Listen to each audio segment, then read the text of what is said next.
आप भी लंबे समय तक भारतीय जनता पार्टी में रहे। जो पहले की जो भारतीय जनता पार्टी थी, जिसमें एक सम्मान था, पुराने नेताओं का मान मर्यादा थी, अब भारतीय जनता पार्टी में क्यों इतना सारा बदलाव आ गया जो पुराने नेताओं को सम्मान नहीं है? ये ऐसा है इसलिए नहीं है क्योंकि इनने कुछ किया तो नहीं है। ये पाखंड फैला करके, ये लूट खसोट करके इन्होंने ज़िंदगी भर, अब मैं कहना नहीं चाहिए, ये शिशु मंदिर में बासी रोटी खाते रहे, 3-3 बार बासी रोटी खाई। अब इनको एकाएक मिल गया माल तो एक समझो डकैती डालने में लगे हैं। इनको ये नहीं है, ये तो ये है काम ना धाम, जय श्री राम, राम को रात को चाहिए 2-2 अंडा 100-100 ग्राम, जय श्री राम जय श्री राम, मुँह में राम बगल में छुरी। ये कपटी हैं, पखंडी हैं और इनसे ज़्यादा पाखंड फैलाने वाला कोई नहीं है।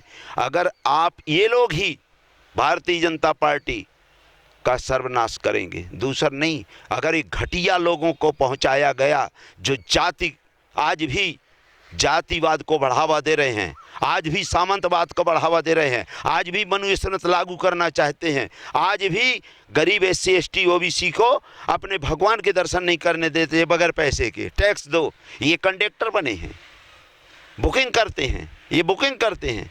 ये TTI है क्या? ये RTO है क्या? हम कोई रोड टैक्स गाड़ी है क्या कि टैक्स चुकाया कि नहीं चुकाया? तुम्हारे बाप का मंदिर है क्या कि तुम्हारे बाप ने बनाया? देश का 100% मंदिर की मूर्तियां कुम्हार बनाता है और आप जान डालते हो, अपने बाप में जान डाल दो ना। पैसा आप लेते हो, मंदिर हम बनाएं, मूर्ति हम बनाएं और डकैती आप डालो, चोरी आप करो, बदमाशी आप करो, लूटो खसोटो आप।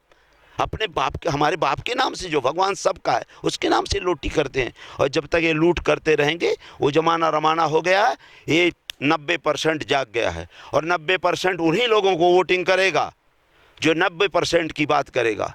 जो पिछड़ों की बात करेगा वही देश में राज करेगा। जो वोट हमारा रात तुम्हारा नहीं चलेगा, नहीं चलेगा।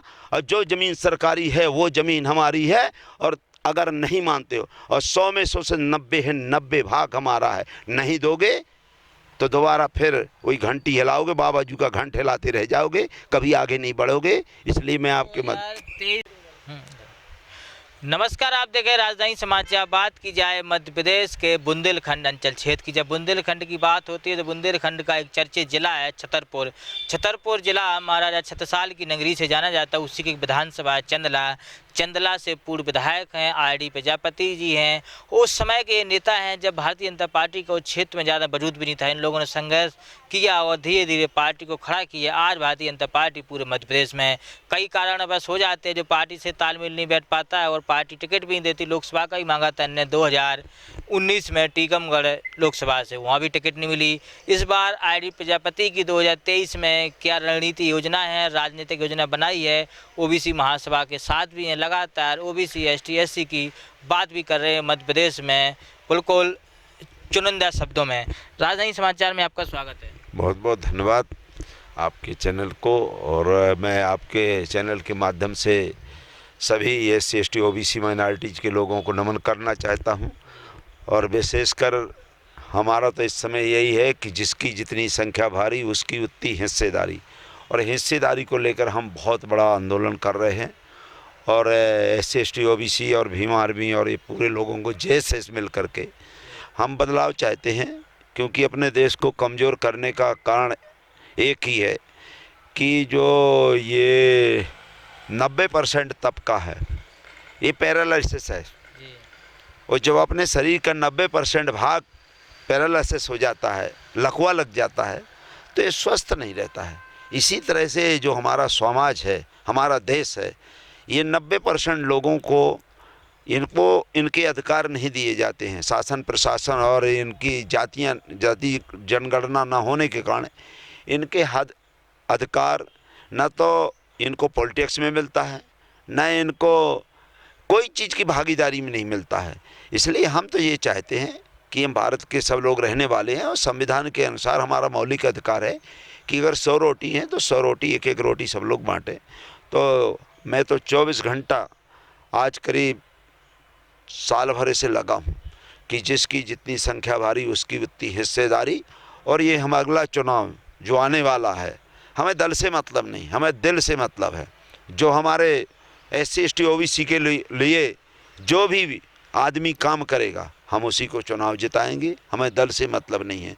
और आज जो मेरे को बार बार परेशान किया जा रहा है वो केवल एक कारण एक ही है कि मैं दलितों की लड़ाई लड़ता हूँ और ये सोशल मीडिया का ज़माना है।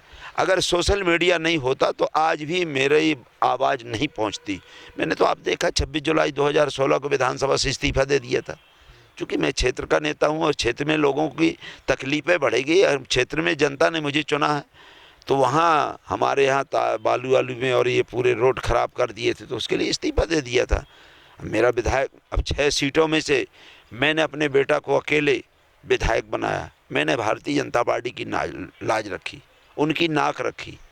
और आज आपने देखा होगा कि दलित समाज का मेरा बेटा होने के कारण और मध्य प्रदेश विधानसभा का सदस्य होने के कारण जिसको मुख्यमंत्री, मुख्यमंत्री, गृह मंत्री और आपके माननीय विधानसभा अध्यक्ष भी माननीय कह के बुलाते हैं। और एक थाना प्रभारी जो SI था वो अपने नीचे चरणों में बैठाकर गाली बकौल रहता है, मतलब डांट रहा था जैसे ये बहुत आतंकवादी हो। मैं इससे घृणा करता हूँ। इसमें शासन को सोचना चाहिए और हमारे माननीय मुख्यमंत्री जी को सोचना चाहिए, हमारे गृह मंत्री जी को सोचना चाहिए और हमारे विधानसभा अध्यक्ष को सोचना चाहिए, क्योंकि आपका वो अंग है, आपका अंग है, विधानसभा का मेंबर है। अगर विधानसभा की किसी एक मेंबर की, जैसे मेरा ये शरीर है, अगर शरीर में कोई भी अंग में कष्ट होता है तो पूरे शरीर में कष्ट होता है। इसी तरह से विधानसभा का 230 में से वो भी विधायक है। और आप दलित समाज, आज आज़ादी के 70 वर्ष बाद आप दलित समाज जान करके उसके साथ अन्याय कर रहे हैं, चूँकि आप ब्राह्मण हैं और आप इतनी गुंडागर्दी दिखा रहे हैं। मैं तो ये आपके माध्यम से निवेदन करूंगा कि अगर प्रजातंत्र है और आप संविधान को मानते हैं और आप यहाँ एक तरफ कहते हो कि उनका जो स्तर रहता है वो प्रमुख सचिव के बराबर होता है, चीफ सेक्रेटरी उनको उठ करके मतलब सम्मान करते हैं, DGP करते हैं, और जो एक थर्ड क्वालिटी का आदमी वो ऐसे डांट रहा है जैसे बहुत बड़ा अपराधी। और वो भी एक गूंगी पत्नी, मतलब जो गूंगी महिला थी, उसको उन्होंने कहा कि इनकी रिपोर्ट लिख लो, इसके साथ मारपीट की है एक पंडित जी ने और उसके जो मतलब कहते हैं आपत्तिजनक स्थानों में मारा था। तो वो कह रहे थे पहले स्थान दिखाए। अब आप ये मानिए गूंगी महिला चिल्ला रही है, आपको शर्म नहीं लग रही है कि वो स्मोक बधिक महिला को आप मतलब उसके मतलब गोपनीय स्थान देखना चाहते हैं? ये शासन, यहाँ के मूर्ख जो शासन प्रशासन में बैठा हमारे सचिन शर्मा मोबाइल पे है, इनको शर्म लगना चाहिए। SP बनने लायक नहीं है। मेरे लिए अभी 25 फरवरी को मैंने दलित परिवार की बेटी का सहयोग देने के लिए गढ़ा गया। हम हजारों लोग गए कि इनकी आवाज़ न दबाई जाए, तो मेरे घर में आक्रमण कर दिया। 1000 लोगों को इकट्ठा करके और मतलब 1000 पुलिस के जो BSF के जवान और आपके 2 वज्र वाहन और आपके 25-30 गाड़ियाँ, और आप मानिए कि उसमें RDX लगा था, अवैध हथियार लगे थे और उसमें करोड़ों रुपए रखा था, मादक पदार्थ भी सभी रखे थे। क्योंकि मुझे वो तत्काल घुस नहीं जाना था, घुस करके मेरे अंदर रख देता और मुझे पकड़ करके ले जाते कि इनके संबंध इब्राहिम से हैं, दाऊद से हैं, पाकिस्तान से हैं, ईसाई मशीनरी से हैं, और मुझे लेकर के वहाँ कहीं भी भगा देते, दौड़ाते और वहाँ काउंटर करवा देते, भग रहा है। तो मेरे इनकाउंटर तक की योजना बनाई।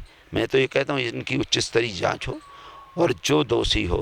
भाई आप उन्होंने बोला कि नहीं हम तो इनकी रक्षा के लिए गए थे। तो जब धीरेन्द्र शास्त्री जी द्वारा एक दलित, एक पिछड़े वर्ग के लोगों को गाली गलौज दी गई कि मैं मसल दूंगा, कर दूंगा, तो अपनी DNA टेस्ट कराओ तो हिंदू नहीं है, तो मैंने उनसे कई चीज़ कही थी, भाई आपके भाई दारू पीता है, आपका बाप दारू पीता है, पहले अब इनका DNA टेस्ट करवाई। और किसी की बहन बेटियों का DNA टेस्ट कराना ये हिंदू धर्म में नहीं आता है, कोई भी धर्म में नहीं आता है कि गलत तरीके से किसी की बहन बेटियों को आप और बहन बेटियों को कहें तेरे गलत संबंध है, तेरे शक्ति पीठ से आप कहें गलत संबंध है, तेरे कई लोगों से संबंध है, मैं इलू इलू जानता हूँ, राम के 5 बाप हैं, अब आप हिंदू राष्ट्र भगवान राम जिसको आप देश मानता है, आप कहते हैं इनके 5 पिता हैं, 5 बाप हैं।